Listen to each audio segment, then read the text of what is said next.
शुरुआत अहम खबर के साथ। 29 अगस्त को होगी बीजेपी केंद्रीय चुनाव समिति की बैठक। जी हां, हरियाणा विधानसभा चुनाव के उम्मीदवारों पर इस बैठक में चर्चा की जाएगी।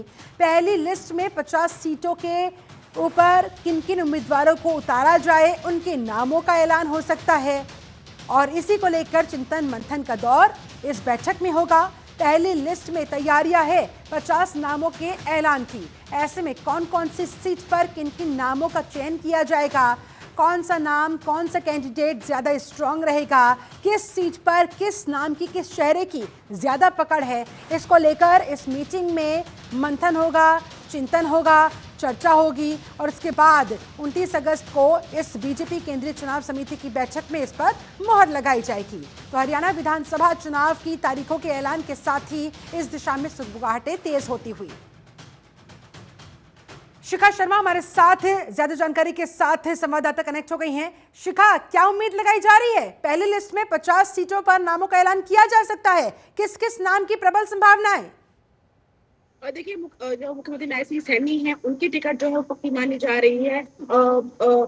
जेपी दलाल, गोपाल गुज्जर, असीम गोयल, ये ऐसे नाम है जो फिलहाल इस समय मंत्री भी है, तो कहीं ना कहीं के नाम पे मोहर जो है वो लग चुकी है। बस जो बैठक होने वाली है उसमें बाद चर्चा होगी और जो अगले बहुत जल्द ही उनका नाम का ऐलान जो है वो हो सकता है।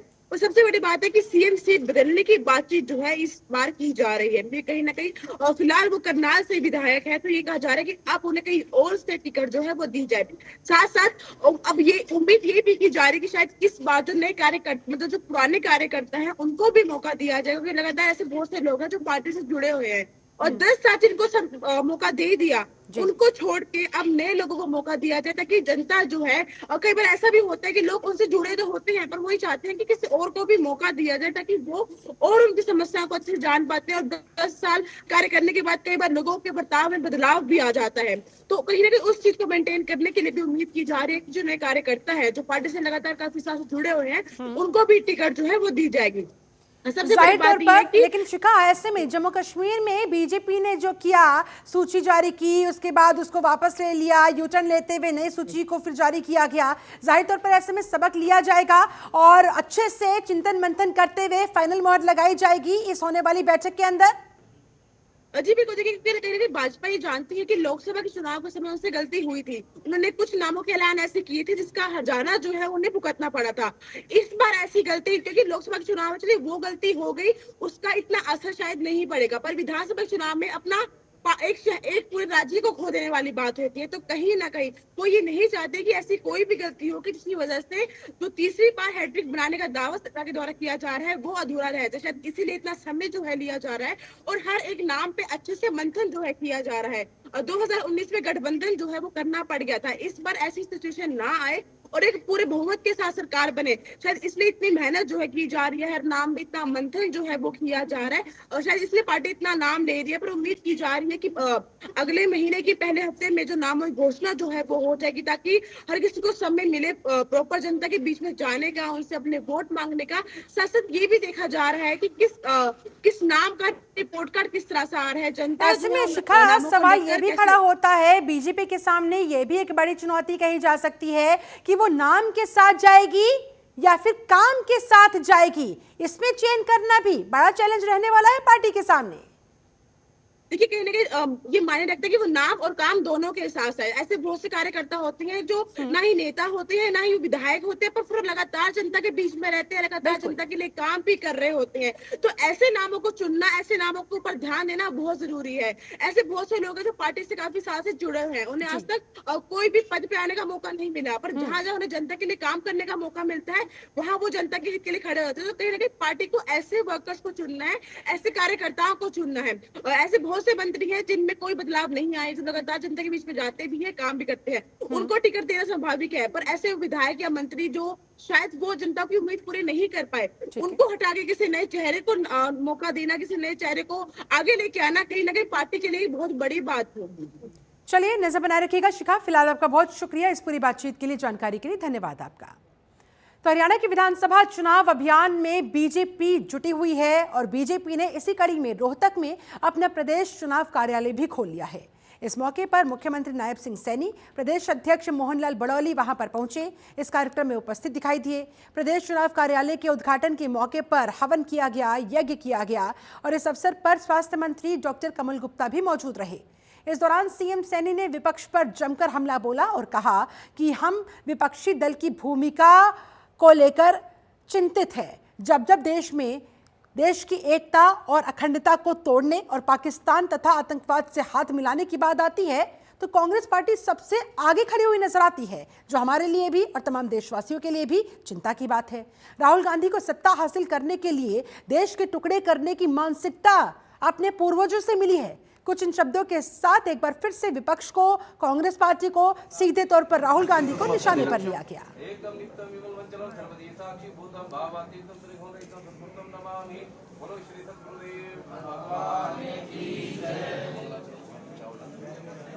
मैं ये पूछना चाहता हूं कांग्रेस के लोगों से, जो जम्मू कश्मीर के अंदर कांग्रेस और नेशनल कॉन्फ्रेंस के बीच गठबंधन हुआ है, मैं उसके लिए पूछना चाहता हूं कि क्या कांग्रेस पार्टी ने जम्मू कश्मीर में नेशनल कॉन्फ्रेंस के साथ गठबंधन करके धारा 370 और आर्टिकल 35A को वापस लाने के अब्दुल्ला परिवार की भारत विरोधी मंशा का कांग्रेस पार्टी समर्थन कर रही है?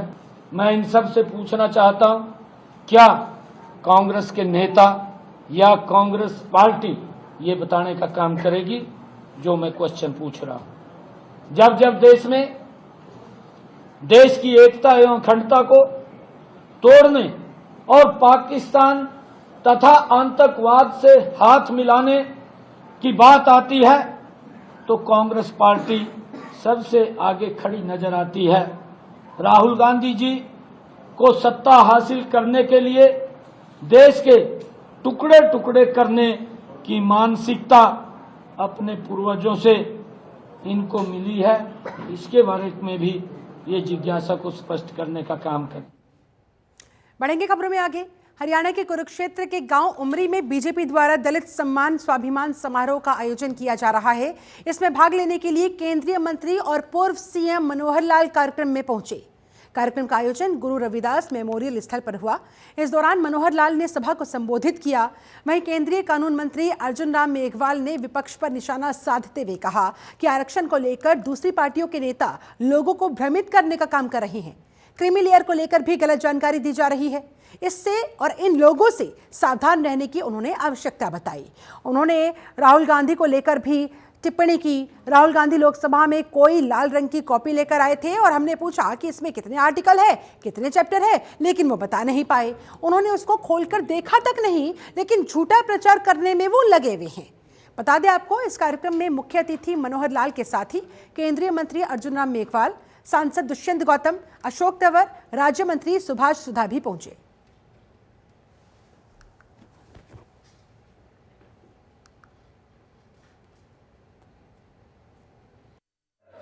बोलो भारत माता की, भारत माता की। संत गुरु रविदास महाराज की, संत गुरु रविदास महाराज की।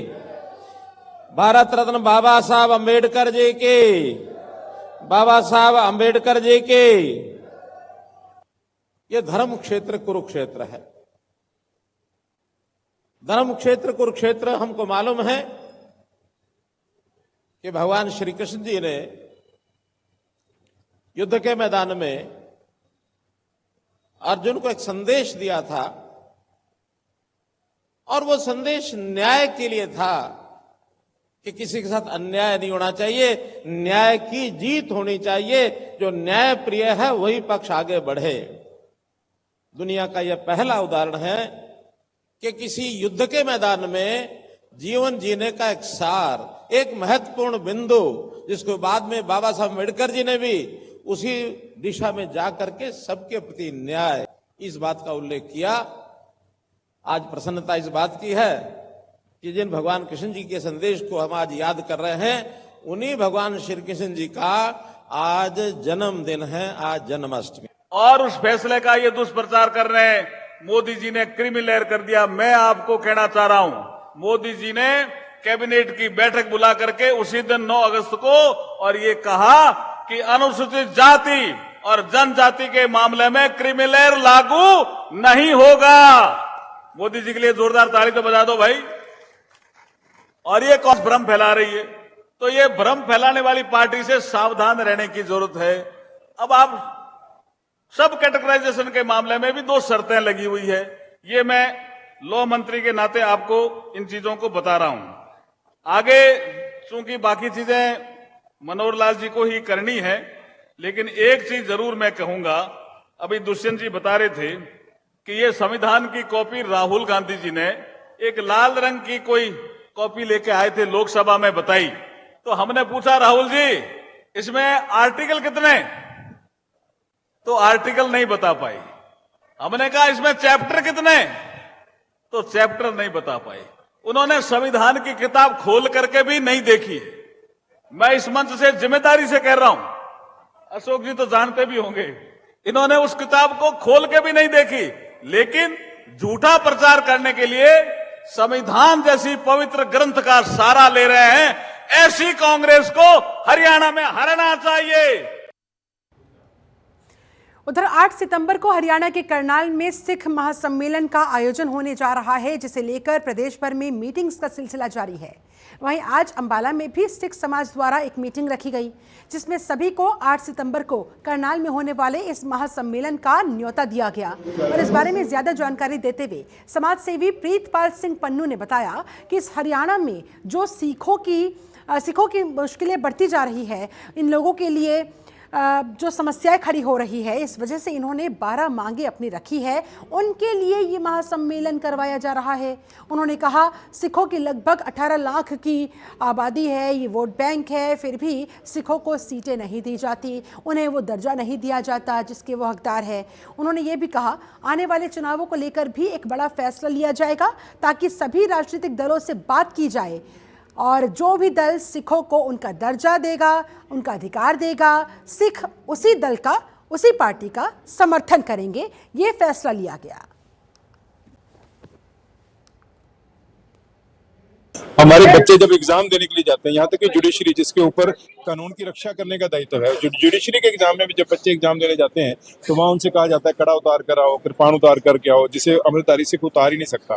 अल्टीमेटली वो बच्चा पेपर छोड़ देता है, उसका कैरियर तबाह हो जाता है। तो ये इस प्रकार की मांगे जितनी भी हमारी हैं सिख कौम की, जो हरियाणा की सिखों की मांगे हैं, सोशल मीडिया पे हमारे बारे में दुष्प्रचार किया जाता है, हमारे गुरु साहिबान के बारे में जो है वो गलत शब्द कहे जाते हैं, लेकिन वहाँ कानून इतने लच्चर हैं कि लोग जो है डेली इस प्रकार का काम कर रहे हैं। गुरु ग्रंथ साहब की जो है बेअदबी की घटनाएं बढ़ रही हैं। इसी प्रकार के जो हमारे बंदी सिंह हैं, जो अपनी सजाएं पूरी कर चुके हैं, मानवाधिकार भी कहते हैं कि जिसकी सजा पूरी हो चुकी है उसको रिहा करो, लेकिन 5-5, 10-10 साल ऊपर हो चुके हैं सजा पूरी होने के बाद, उसके बाद को रिहा नहीं किया जाता। तो ये बड़ी कॉमन सी जनरल सी मांगे हैं जिनको लेकर हरियाणा का सिख इकट्ठा हो रहा है, जागरूक हो रहा है, और 8 सितंबर को लाखों की तादाद में करनाल में जो है वो हरियाणा का सिख हुंकार भरेगा। आज अंबाला शहर गुरुद्वारा पातशाही बाग इत्थों दे एक मीटिंग हुई है, जो 8 सितंबर ਨੂੰ करनाल की नवी नाज मंडी च पूरे हरियाणे के सिखा वालों एक सिख सम्मेलन रखा गया। उन्होंने सद्दा पत्र देना ऐसा उस अज मसले जिथे गलबात हुई है, ਉਹਦੇ ਜਿਹੜੇ भी साडे एजेंडे ने, चाहे वो साडे गुरुद्वारा कमेटी का मसला होए, जो नोमिनेटेड कमेटी हरियाणा चल रही है, हरियाणा की गुरुद्वारा कमेटी का इलैक्शन कराने को लैके, साडी पंजाबी भाषा के मान सत्कार को लैके, बंदी सिंघां की रिहाई को लैके, या सानू विधान सभा चुनावां सिखां नूं, सिख समाज नूं जो अनगोलिया किया जाता है, पूरा हिस्सेदारी दी जाती, इन्हां सारे मुद्दों पर अज इत्थे मीटिंग हुई है। अज इत्थों मीटिंग तो यह फैसला लिया गया 8 सितंबर को अंबाला इस जिले की पूरी संगत बहुत वड्डे इकट्ठे च 8 सितंबर को करनाल नाज मंडी पहुंचेगी ते अपने होने वाले सिख सम्मेलन को असीं कामयाब करांगे। बढ़ेंगे आगे। बॉलीवुड एक्ट्रेस और बीजेपी सांसद कंगना रनौत ने हाल ही में एक इंटरव्यू में किसान आंदोलन पर बोलते हुए कहा कि ये आंदोलन के नाम पर बस हिंसा फैलाने का काम करते थे। एक्ट्रेस और सांसद कंगना रनौत ने बताया, अगर केंद्र मजबूत नहीं रहता तो किसान आंदोलन के समय पंजाब को भी बांग्लादेश बना दिया जाता। वहीं कंगना रनौत के इस बयान पर आपके प्रदेश अध्यक्ष डॉक्टर सुशील गुप्ता ने पलटवार किया। रिएक्शन देते हुए उन्होंने बीजेपी पर निशाना साधते हुए ये कहा,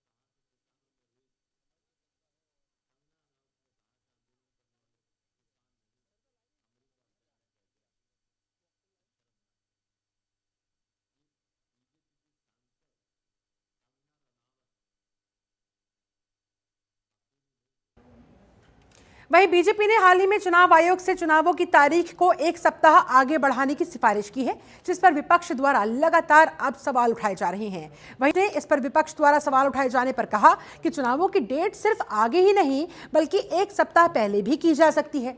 अनिल विज ने कहा, हमारी तो तैयारियां पूरी है, अगर चुनाव आयोग चुनाव की तारीख बदलकर एक सप्ताह पहले भी कर ले तब भी हम तैयार हैं।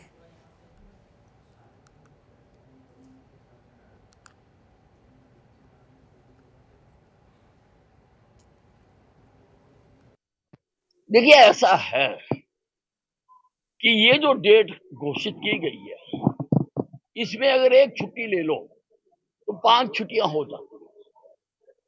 इससे ऐसा डर बना रहता है कि लोग बाहर चले जाते हैं और मत प्रतिशत की जो संख्या है वो गिर जाती है।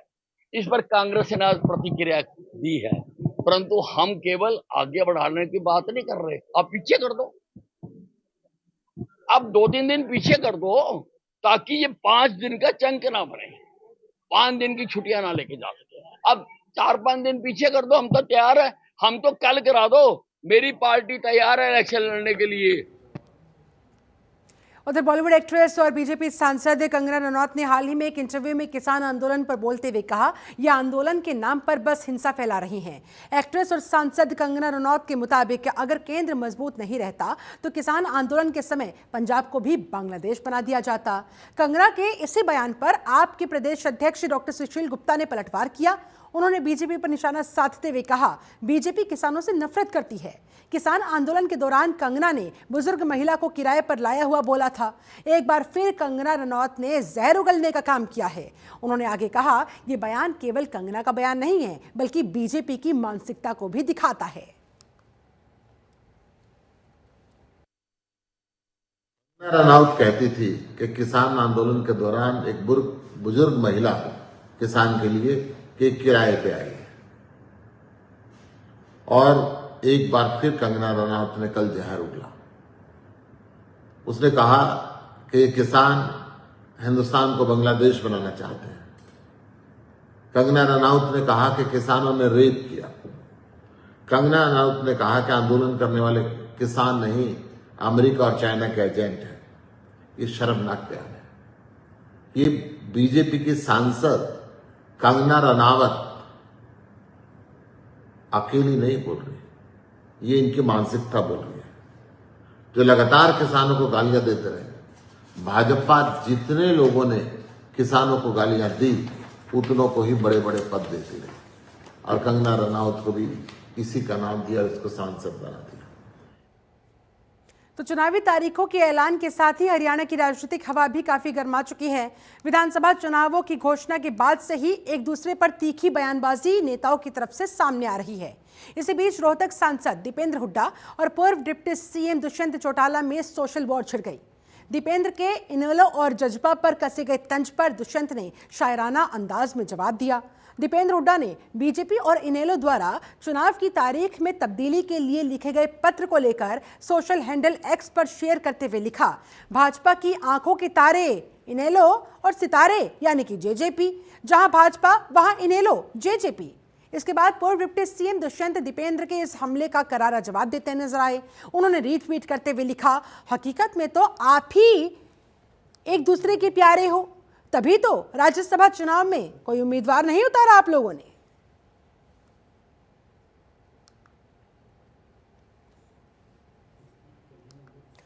और अब खबर फरीदाबाद से, जहां पर बल्लभगढ़ विधानसभा के बाजार में देर रात असामाजिक तत्वों ने एक व्यापारी पर हमला किया, उसे घायल कर दिया। इसी के विरोध में बल्लभगढ़ बाजार के व्यापारी धरने पर बैठ गए। इन व्यापारियों का कहना है कि अगर उनकी सुनवाई नहीं हुई तो चुनाव बहिष्कार करेंगे। उन्होंने पुलिस थाने में जाकर शिकायत दर्ज करवाने की कोशिश की है। पुलिस से लेकर पुलिस कमिश्नर तक अपनी शिकायत बाजार में हुए अतिक्रमण को लेकर दर्ज करवा दी है, लेकिन प्रशासन अतिक्रमण को हटवाने में नाकामयाब है। और यही वजह है कि देर रात असामाजिक तत्वों ने इसी के चलते व्यापारियों पर यह हमला बोला। व्यापारियों ने आगे कहा है कि अगर यही हाल रहा तो आने वाले विधानसभा चुनाव का हम बहिष्कार करने के लिए मजबूर हो जाएंगे, या तो जो अधिकारी बैठे हुए हैं वो हमारी समस्या का समाधान करें। लड़ाई का मामला यह है, कल रात को 8:15 बजे करीब क्या करो 8:15 बजे की बात है। ये हमारे दुकान के बराबर एक 5 स्टार यूनिवर्सिटी दुकान है। यहाँ पर कुछ गुंडा तत्व आए 5 लोग जिनको हम नहीं जानते हैं, पर बाद में एक लड़के की पहचान हो गई थी। उसका नाम फैज कलेक्शन का नाम था, कुमारवाड़े में दुकान है। मुद्दा ये है कि बाजार में आजकल अतिक्रमण बहुत ज़्यादा हो गया है और इस बात की हम बात पर प्रशासन को जानकारी देते रहते हैं, पर प्रशासन अपने लत्ते झाड़ने के सिवा प्रशासन का कोई काम नहीं है।